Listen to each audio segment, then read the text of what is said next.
Hello दोस्तों, स्वागत है आप सभी का OMG मिस्टीरियस में। दोस्तों, आज हम श्री पद्मनाभ स्वामी मंदिर के विषय में बात करेंगे। ये मंदिर भारत के केरल राज्य में स्थित है। केरल राज्य के तिरुवनंतपुरम जिले में ये देवभूमि भारत का सबसे प्राचीन मंदिर है। श्री पद्मनाभ स्वामी मंदिर मुख्य रूप से श्री भगवान विष्णु का मंदिर है। इस मंदिर में श्री भगवान विष्णु शेषनाग पर शयन निद्रा में विराजमान है।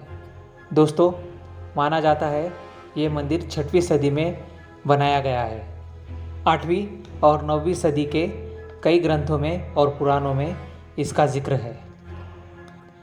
एक प्राचीन मान्यता के अनुसार तिरुवनंतपुरम जिले का नाम अनंत नामक एक नाग के नाम से रखा गया था। जिस जगह आज श्री पद्मनाभ स्वामी मंदिर है, माना जाता है कि ये नाग उसी जगह पाया जाता था। वहाँ पर खुदाई करते समय भगवान श्री विष्णु की प्रतिमा प्राप्त हुई थी और बाद में त्रावणकोर घराने के सम्राट राजा मार्तंड द्वारा वहाँ पद्मनाभ स्वामी की स्थापना की गई और मंदिर बनवाया गया। यह मंदिर दिखने में पहले बहुत अलग था और छोटा भी था। इसका आज का ये स्वरूप 18वीं शताब्दी में बनाया गया। सन 1750 में त्रावणकोर सम्राट राजा मार्तंड, जिन्हें सपने में भगवान विष्णु का साक्षात्कार हुआ, सपने से जागने के बाद तुरंत ही उन्होंने खुद को पद्मनाभ दास घोषित करते हुए स्वयं को श्री पद्मनाभ स्वामी को समर्पित कर दिया। उसी के साथ उन्होंने अपना पूरा राज्य, पूरा वैभव और धन भी मंदिर पद्मनाभ स्वामी को समर्पित कर दिया। इसी कारण उन्होंने श्री पद्मनाभ स्वामी के इस मंदिर का भव्य निर्माण करके उसके तहखानों में अपनी अधिकार में जो भी धन संपदा थी उसे रख दिया। इस मंदिर का पुनर्निर्माण करते समय इसकी सुंदरता का विशेष ख्याल रखा गया है। मंदिर का आधार जिन स्तंभों पर है, उन स्तंभों पर सुंदर और भव्य नक्काशी की गई है। इन स्तंभों में एक सुवर्ण स्तंभ भी है, जिससे मंदिर की शोभा बढ़ जाती है। मंदिर के गर्भगृह में भगवान श्री विष्णु की मूर्ति है, जो श्री पद्मनाभ स्वामी के नाम से जानी जाती है। यह मूर्ति शालिग्राम पत्थर से बनी हुई है।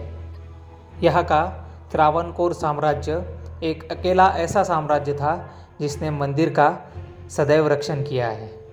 सैकड़ों सालों तक उन्होंने मंदिर की परकीय आक्रमण, लुटेरे और विभिन्न मुगल शासकों से रक्षा की है।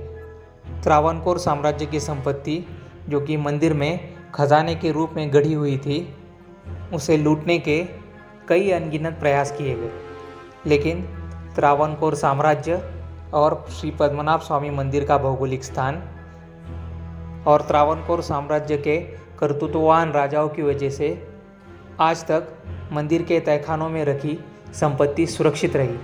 सन 1790 में टीपू सुल्तान मंदिर को लूटने और ध्वस्त करने के इरादे से कोची तक आ गया था, लेकिन त्रावणकोर राजाओं ने उसे कोची में ही हरा दिया। इसके बाद भी कई आक्रमण किए गए, मगर त्रावणकोर साम्राज्य उन सभी को विफल करता गया। यह मंदिर जितना प्राचीन है,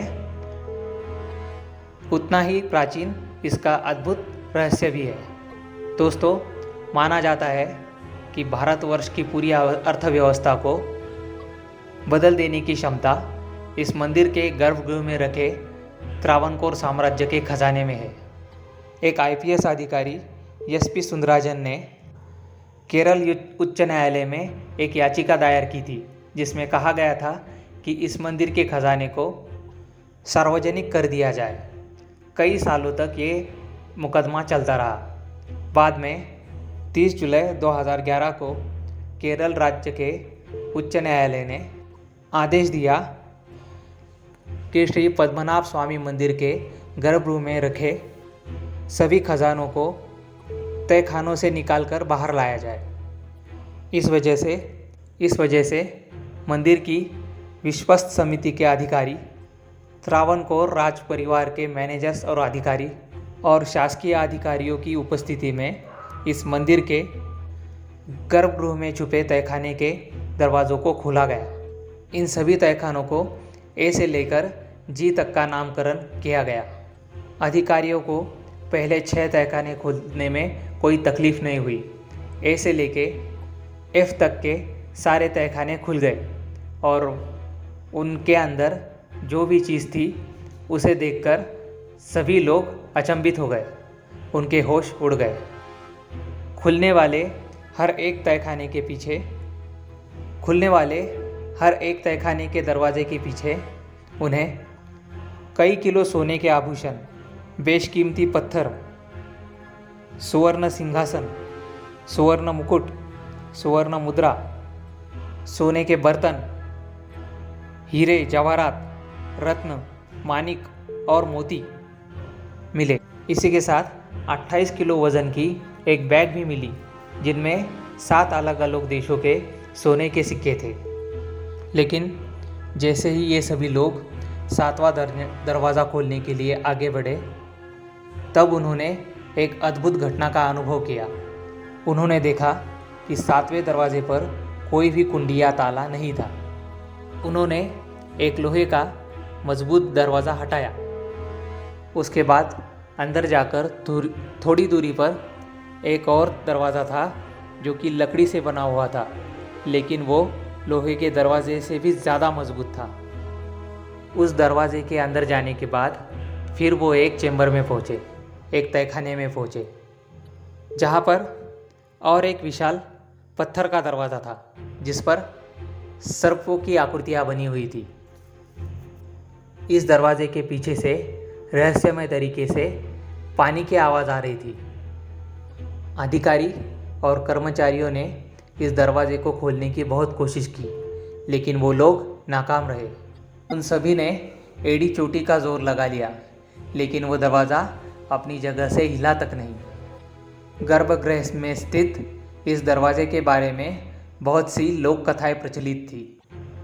इस जगह लूटमार की कोशिश और बाद में लुटेरों की मृत्यु, उनका शापित हो जाना, बर्बाद हो जाना, ऐसी कई कथाएं लोक कलाओं में प्रचलित थी। इसलिए आगे आने वाली विपदा, मंदिर स्थापत्य पे उठ रहे प्रश्न चिन्ह, दरवाजे पर भीषण सर्पों द्वारा दी गई चेतावनी, ये सभी देखते हुए अधिकारी और कर्मचारियों ने उस दरवाजे को बंद ही रखा। बाद में केरल उच्च न्यायालय ने अपने इस फैसले को बदल दिया और दरवाजे को बंद रखने का आदेश दिया।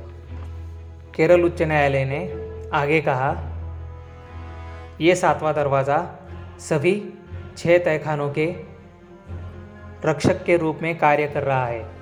ये किसी कार्यप्रणाली का, किसी योजना का भाग हो सकता है। आगे चलकर त्रावणकोर राजघराने के सभी सदस्य, मंदिर विश्वस्त कमेटी और भक्तगणों ने सुप्रीम कोर्ट से निवेदन किया कि आने वाली प्रलय और तबाही या किसी कारणवश विपदा को रोकने के लिए आप इस दरवाजे को बंद ही रखिए। लेकिन आज तक कोई नहीं जानता कि उस तहखाने में है क्या। क्यों सभी तहखानों में से 6 तहखानों का दरवाज़ा आसानी से खुल गया और इस 7वें तहखाने का दरवाज़ा आज तक कोई भी खोल नहीं पाया, न मंत्र से, न तंत्र की शक्ति से, न किसी और शक्ति से। उस दरवाजे में ऐसी क्या चीज़ है जिसे बाहर आने के लिए रोका जा रहा है? चाहे कोई दैवी शक्ति हो, चाहे कोई श्राप या फिर कोई प्राचीन सुरक्षा प्रणाली, मगर आज तक श्री पद्मनाभ स्वामी के गर्भगृह में इस 7वें तहखाने में क्या है ये कोई जान नहीं सका।